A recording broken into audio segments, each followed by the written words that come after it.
Bonjour et bienvenue dans le SOS Podcast. Je suis ravie de vous retrouver aujourd'hui dans cette nouvelle saison, la saison 5, consacrée à la reconversion professionnelle. Si vous êtes nouveau sur la chaîne ou si éventuellement vous n'avez pas écouté l'introduction de la saison 5, j'aimerais vous donner 3 informations clés.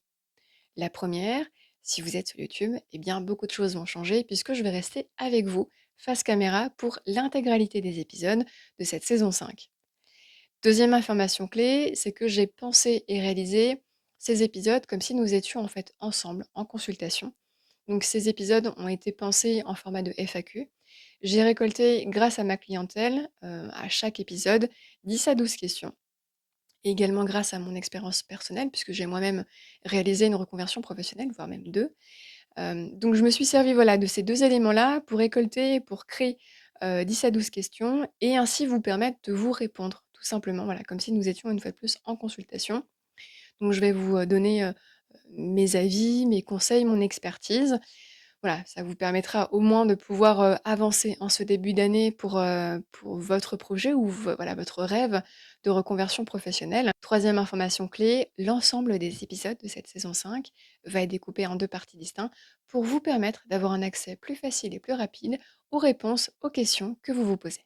Alors si vous souhaitez ne rien louper de cette saison 5, évidemment, je vais vous inviter à vous abonner et si vous êtes sur les plateformes d'écoute, à laisser au podcast une évaluation 5 étoiles car ça aide énormément mon travail. On va donc pouvoir débuter pour l'épisode 2 et on va parler, roulement de tambour, de la peur du changement. Allez, on commence avec la première partie de cet épisode 2, avec la première question qui est la suivante. J'ai peur de me lancer dans une reconversion. Comment savoir si cette peur est normale ou paralysante? Alors j'en avais déjà parlé dans l'épisode 1 où on parlait de doute et de remise en question professionnelle. Je le réitère ici parce que c'est important, la peur fait partie du processus. Maintenant, la différence entre les deux, une peur normale et une peur paralysante, c'est que la peur paralysante va vous empêcher toute action. Donc moi, ce que je vous recommande, c'est d'observer comment la peur se manifeste. Et ainsi la nommer permet de mieux la gérer. Je vais vous donner un exemple, je vais vous prendre le mien, ce sera le plus probant. Donc lorsque j'ai pensé à cette reconversion, lorsque je l'ai validée, c'est ce qui arrive très rapidement avec ma clientèle également, j'ai eu peur sur le plan financier. Donc cette peur est normale. Vous passez d'un état dans une zone de confort, dans une zone connue. Vous aviez tel montant de chiffre d'affaires si vous étiez par exemple entrepreneur, vous aviez tel montant de salaire, vous aviez tel montant de prime, enfin bref, vous aviez un peu ajusté votre vie autour voilà, de ce que vous receviez par mois, par semaine, peu importe. Et là, vous dites à votre système, vous dites à votre cerveau reptilien, eh ben, on va tout changer et tout ce qu'on a connu, eh ben, ce sera plus le cas durant un temps indéterminé. Cette peur-là, elle est normale. Comment est-ce que je vais pouvoir vivre ou survivre? Quels vont être mes revenus? Est-ce que je vais avoir des revenus? Voilà, donc on va en parler dans d'autres épisodes, mais il est normal de se poser ce type de questions. Et il est normal d'avoir peur des conséquences de cette question et les conséquences de notre première action, de penser à une reconversion professionnelle. Maintenant, elle, donc comme dit, elle devient paralysante quand elle vous empêche toute action, quand elle vous empêche de vérifier si cette peur est réellement tangible ou non, quand elle m'empêche de trouver des solutions à une peur normale. Donc j'ai peur de l'aspect financier, je me questionne sur mon avenir personnel, sur ma stabilité financière, sur ma vie en règle générale. Voilà, je me questionne, c'est normal, j'ai peur, je doute, très bien. Maintenant, si je n'arrive pas à solliciter une structure, par exemple, ou identifier un dispositif d'aide au financement, si j'ai beaucoup de difficultés à aller au-devant pour trouver des solutions, alors effectivement, on sera sur une peur paralysante et non pas une peur normale. La peur fait partie du processus.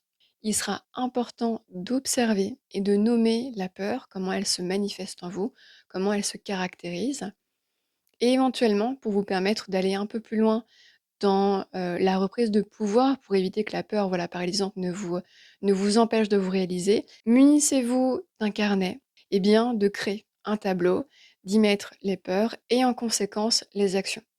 J'ai une peur financière. Est-ce que ma formation peut être financée région? Est-ce que France Travail peut être un soutien? Est-ce que mon employeur actuel veut bien, m'accompagner dans cette évolution professionnelle? Ce n'est peut-être pas une reconversion professionnelle. Tentez au maximum de créer des plans d'action pour vous permettre d'enrayer, voire même de ne pas subir, de ne pas vivre ces peurs paralysantes. Voilà pour cette première question. On va donc passer à la deuxième question. Vous allez voir qu'elle est très intéressante. Donc c'est la suivante. Comment faire la différence entre une peur rationnelle et des excuses que je me donne pour ne pas passer à l'action?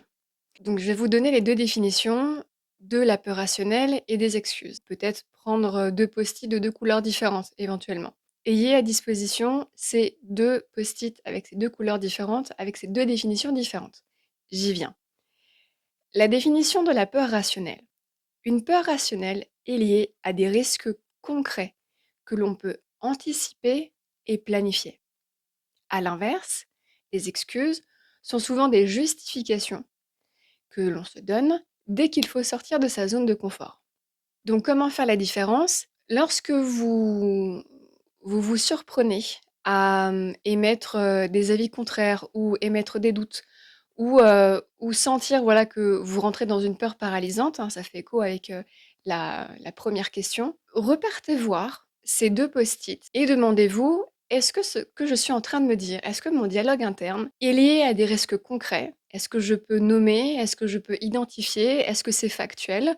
Est-ce que je peux anticiper cette peur? Est-ce que je peux la débunker? Est-ce que je peux la planifier, hein, pour, planifier des solutions à cette peur-là? Ou est-ce que finalement, si j'essaie de décortiquer mes pensées, si je le fais seule tout du moins, est-ce que finalement ce que je suis en train d'imaginer, n'est pas lié à ma zone de confort et ainsi serait certainement des excuses que je me donne pour ne pas passer à l'action?» Donc je pense que c'est intéressant de fonctionner autant que possible dans l'aspect visuel pour que vous puissiez, en fait, en toute autonomie, voilà, lorsque vous vous brossez les dents: «Tiens, je vais relire, une peur rationnelle, c'est lié à des peurs concrètes, que je peux anticiper et planifier. Par contre, les excuses, bah, c'est lié, c'est des justifications que je me donne, eh bien, dès qu'il faut que je sorte de ma zone de confort».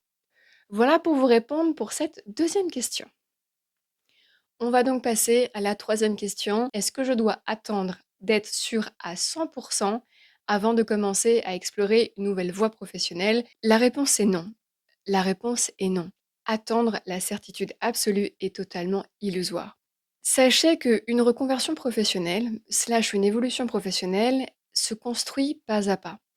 Lorsque j'ai créé le podcast, vous avez dû, certainement m'entendre dire à chaque fin d'épisode et j'essaie au maximum, voilà, d'en faire un vrai slogan: «On avance pas à pas» parce que dans toute construction de gestion de carrière ou entrepreneuriale, il est vraiment question d'étapes, d'y aller pas à pas. Aussi, la reconversion professionnelle ou l'évolution professionnelle dans laquelle vous souhaitez vous engager doit également se construire pas à pas. Vous ne pourrez pas trouver un plan idéal, parfait à tout point de vue, que vous aurez planifié à l'avance, qui réussira comme vous l'avez planifié, comme vous l'avez imaginé de A à Z. C'est impossible. Il va avoir des bifurcations, il va avoir des données que vous n'avez pas, qu'on va vous donner. Ça demandera à ce que vous puissiez commencer par des petites explorations, par des échanges. Toutes ces données-là qu'il vous manque, pour mieux comprendre si vous souhaitez, oui ou non, vous lancer dans cette nouvelle voie professionnelle, par exemple en tant qu'infirmier, bah, c'est des données qui vont être importantes, soit pour conforter votre idée, soit pour vous dire: «Ah non, finalement, c'est pas ce que j'avais imaginé, je vais plutôt préférer m'orienter vers cette voie-là». Toujours dans le médical, peut-être, ou dans le paramédical, mais pas forcément en tant qu'infirmier. C'est ce qui vous permettra au maximum de sécuriser votre projet et ainsi de réduire les risques. Et donc d'atteindre, non pas un 100 mais d'atteindre au fur et à mesure un niveau de pourcentage qui vous permettra d'être, de plus en plus rassuré. Voilà, et d'être vraiment dans ce qu'on appelle un projet réaliste et sérieux. Voilà pour cette troisième question. On va passer maintenant à la quatrième question qui est la suivante: comment commencer à passer à l'action sans tout bouleverser, ni mettre ma stabilité personnelle et professionnelle en péril? Donc c'est important dans un premier temps, selon moi, de mieux définir votre stabilité personnelle et professionnelle. Comment est-ce que vous la définissez? Quel est le cadre? Donc par exemple, ma stabilité, personnel, c'est le fait d'avoir, mes week-ends pour moi. C'est important que j'ai, 2 jours dédiés à la décompression de ma semaine. Si je m'octroie ces 2 journées-là pour ma stabilité personnelle, alors je vais devoir dans ma semaine, à juste titre, dégager du temps nécessaire pour, par exemple, les premières étapes d'investigation que je dois faire pour découvrir le métier ou les métiers qui m'intéressent. Décomposer la reconversion, l'évolution professionnelle en étapes concrètes et réalisables. C'est vraiment très important. Donc je vais me prendre 1 heure le lundi, le mardi, le jeudi, le vendredi pour aller sur, différents sites qui vont me permettre de pouvoir lire, les différentes fiches métiers. Bref, toute action sera bonne durant cette première semaine, dans cette première phase d'investigation. Voilà pour cette quatrième question. On va venir clôturer cette première partie de ce deuxième épisode de la saison 5 avec la cinquième question, qui est la suivante. Quels sont les petits pas concrets que je peux faire dès maintenant pour tester ma nouvelle direction professionnelle? Ce que je vous propose pour les petits pas, c'est que j'ai noté un certain nombre de points et vous pouvez vous en inspirer. Vous avez par exemple se former sur un sujet précis. Je pense notamment à toutes ces personnes qui veulent se reconvertir dans les métiers du numérique et qui peuvent dès à présent commencer à coder. Par exemple, vous avez des sites comme Open Classroom qui ont à disposition voilà, pléthore de formations gratuites et à disposition qui vous permet de débuter. Voilà le petit pas qui vous permet de vous rapprocher un petit peu plus du secteur d'activité ou du métier que vous visez. En deuxième point, j'ai pensé évidemment les enquêtes métiers, hein, j'en ai déjà parlé. L'idée, c'est soit vous sollicitez votre réseau ou vous demandez voilà, aux amis d'amis, est-ce que tu connais quelqu'un qui travaille par exemple en dev web ou qui aurait peut-être des contacts vers qui je pourrais du coup m'orienter pour me permettre tout simplement, l'idée c'est de pouvoir les questionner. J'ai également noté tester des missions ponctuelles. L'idée c'est d'approcher finalement bénévolement ces structures en leur demandant, voilà, moi je connais rien dans la mécanique, moto par exemple, et ça m'intéresse. Est-ce que je peux passer, voilà, une après-midi avec vous ou passer quelques heures, tout simplement pour voir un peu comment ça se passe. Moi j'en saurai plus sur ma voie de reconversion, si elle me convient ou pas. Et en dernier point, j'ai pensé par exemple à créer un projet en parallèle. Alors je pense par exemple à un boulanger qui avait une ambition de s'orienter dans les métiers de l'audiovisuel et plus spécifiquement du montage. Je lui ai proposé très simplement eh bien, de commencer par filmer ses activités et de télécharger un logiciel gratuit voilà, sur Internet et de commencer à monter en toute autonomie, par exemple, la conception de ses pains au chocolat. Quels petits pas concrets je peux faire?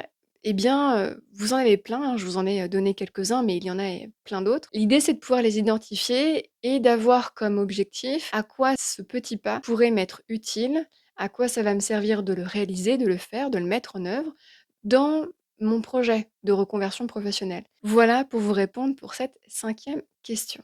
Et voilà qui conclut cette première partie de ce second épisode dédié à la peur du changement. Je vais vous encourager évidemment à vous abonner, à activer les notifications, puisque je continue dans cette deuxième partie à répondre à vos questions.